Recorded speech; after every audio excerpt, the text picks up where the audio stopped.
Famine in Ethiopia started many other charitable ideas, and it was a time when people wanted to make a difference. They were trying to make a difference to the world around them because they saw the inequality, they saw that other people did not have what they had. In 1985, this man was asked out of retirement by the head of the Nippon organization in Japan. Many of you are looking at this man thinking, who is he? What has he got to do with comic relief? This man is Norman Borlaug, and he has nothing to do with comic relief, yet everything to do with comic relief. He has quite a few quotes, which I've put on the bottom of some slides. I'm not going to read them. But Norman Borlaug at this time was 71.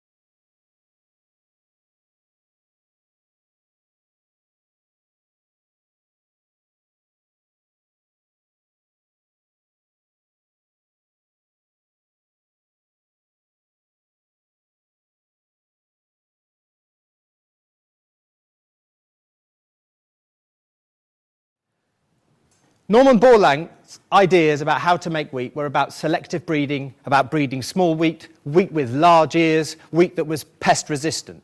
He worked night and day.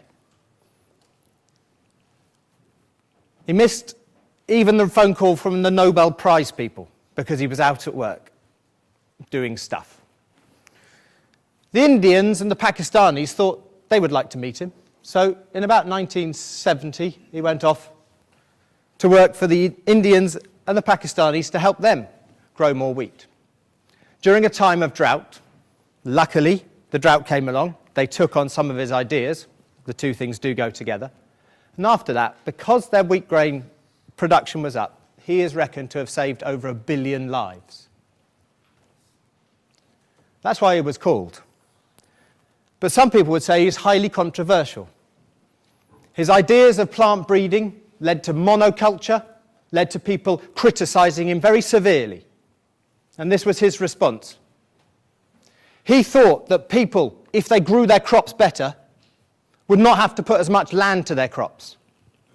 But people who criticized him said that you are making the agriculture change. You are putting poor peasant farmers out of work. You are making them reliant on a huge amount of pesticide and fertilizers, which are all based in America.